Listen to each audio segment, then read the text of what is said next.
کېنا په سفر د دسی علماء خا د دسی علماء چې غیر مسلم وسره خواته کېناس چې لک مزل وکو پرېل کې لک مخه تلاړل هغه غیر مسلم ورته وی ز او دسماتی ته زمریل کې ویټی چې هغه او دسماتی ته ورغه وای کتل نو هغه لیټرینګ او ټټای چې د ریل هغه غندوا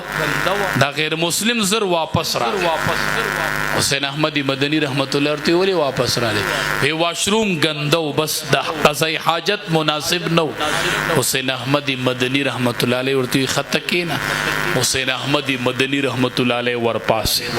کاغذونه رواغستل او پر ریل کې د ریل ټټای د غیر مسلم د پاره صفا کوي دا حسین احمد دا شیخ العرب والعجم بيد تویخه دا حسین احمدی مدنی بيد تویخه چې سړی ته د شیخ العرب والعجم لقب ملاویږي او تلس کاله په مدینه منوره کې ژوند تیری عاجزۍ ته ګور مونږ خو د خدای په یو پن کې ماهر کین الله اکبر دا پلانې دی په پلانی پن کې پلانې دی پیجنم دا پلانې خدای دې مونږ کې عاجزي او انکساری پیدا دا خلق به پدی راضی ښا دا زما د تکبر نه متاثر کیږي ښا دا زما د پونونو پړاول نه متاثر کیږي ښا دا به زما کردار ته ګوري دی به ما کې د پیغمبر سیرت سیکي دی به ما کې د پیغمبر سنت سیکي دی به ما کې د پیغمبر نقش ګوري الله به متاثر کیږي حسین احمدی مدنی رحمت الله علیه واشروم صفا چروته غیر مسلم ته وی ورش واشروم صفا دی زتی وسروته لما ته ورشه هغه چې ورغه واشروم صفا او قضای حاجت یو کو واپس را چراغه اوس دیړه کې وای چې دا بسوکینه بس یو کسو جو مال واشروم صفا کړ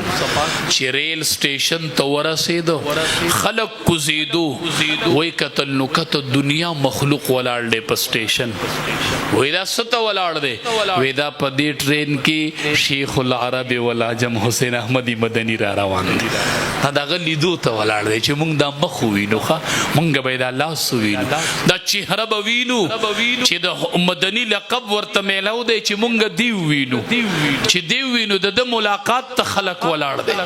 ټرین کې خلق حیران شو چې دا پکې کم یو دی دا شیخ العرب والعجم اخر کې نوم په حضرت ولګي چې هغه دا دی غیر مسلم چې ولیدو ورپاسې دو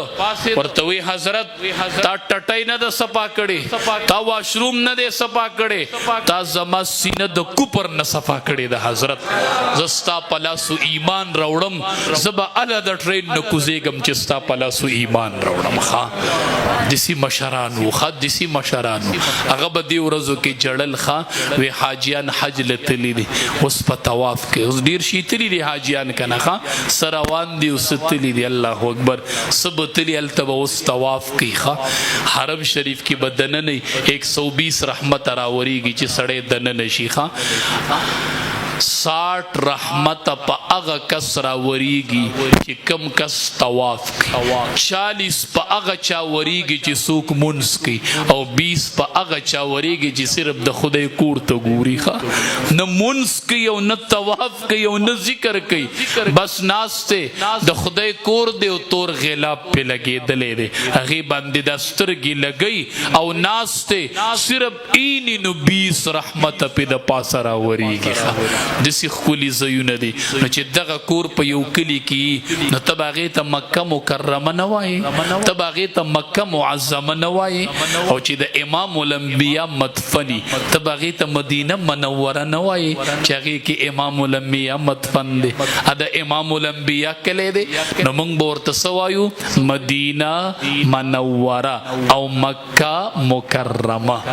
بچو دا د قرآن لومبې استاذ په مخ د ځمکه نبی کریم صلی اللہ علیہ وسلم نبی علیہ السلام فرمائی ان لکل شیء شرفا یتباہون به وان بہاء امتی وشرفها القرآن نبی علیہ السلام فرمائی دا ہر چا دا پار یو سیزی چی خلق پہ پخر کی سو کی پہ خاندان کی سو کی پہ حسن کی سو کی پہ مارکیٹونو کی سو کی پہ تماکوانو کی بس قسم خلق خلق دی نو ښه دومره تماکو مې ولاړ دی ښه څوک وایي دومره مارکیټونه مې دي ښه ا بس څوک چې فصل ته ګوري چې بیا ورسره خبرې نه کېږي نبی علیه السلام فرمایي خطا یې خطا د فخر سیز مال نه دی حسن نه دی مارکیټونه نه دي جیدادونه نه دي وان بهاء امتی وشرفها القرآن زما د امت د فخر او د عزت نښه چې د القرآن هغه قرآن کریم دی زما امتا ساسو د شرافت نښه قرآن کریم دی دام عزت دی دام فخر دی دام اعزاز دی مونږ به فخر په قرآن کو ښه دا زمونږ عزت دی علماء اتفاق دی په مخ د ځمکه په موجوده دور کې هغه کتاب چې رب را لېږلی په هغه ژبه کې چې په کومه ژبه کې رب را لېږلی په هغې کې محفوظ پروتي هغه په مخ د ځمکه صرف یو کتاب دی چې قرآن کریم دی الحمدلله که ځای مشاړ دی خیر دی که باران تناسم خیر دی که د سفر د لاندې ناسم خیر دی هغې کتاب تناسم چې کوم رب را لېږلی دی او په هغه ژبه کې را سره محفوظ دی چې په کومه ژبه کې رب را لېږلی دی بس ماله دا پوره ده ماله دا پوره ده ماله دا پوره ده بچو په شوق قرآن وایي پلارانو بچیم په شوق مدرسې ته را لېږئ ښه دې بچو لم قرآن لاس کې ورکئ وایي زه بچیا نن به حافظ شي سبا به عالم شي نبی علیہ السلام فرمای من سلک طریقا یطلب فیه علما سلک الله به طریقا من طرق الجنه زم طلباء مخه پکېږي بعضې طلباوي کورونه نه روان شي جمعې منځ وکړي دا بیکونه یې اغوستي تیلی یې اغوستي کپړې وله کور سمې کړي غریب کله کور ته ګوري کله پټي ته ګوري کله د مازدیګري ته ګوري خفه خفه روان دي مدرسې ته زم طالبه مخه پکېږه مورې مخه پکېږه پلاره مخه پکېږه طالبه چې ونظیرېږي ښه چا ته به نظیرېږي طالبه څوک په یونیورسټو ته رواني څوک په کالجونو ته رواني څوک په انګلینډ ته رواني څوک په یو کې ته رواني څوک په امریکې ته رواني په ایرپورټونو به رواني پین شټ به یې اغوستی او تا یوه خواره تیلی راغستې ده او را روان دی مور خفه ده طالب خفه دی من سلک طریقا یطلب فیه علما نبی علیہ السلام فرمای څوک چې روان شو په هغه لار چې په هغې کې دی د علم طلب کوي اولا کې دی ثانیه کې دی اعدادیه کې دی ثالثه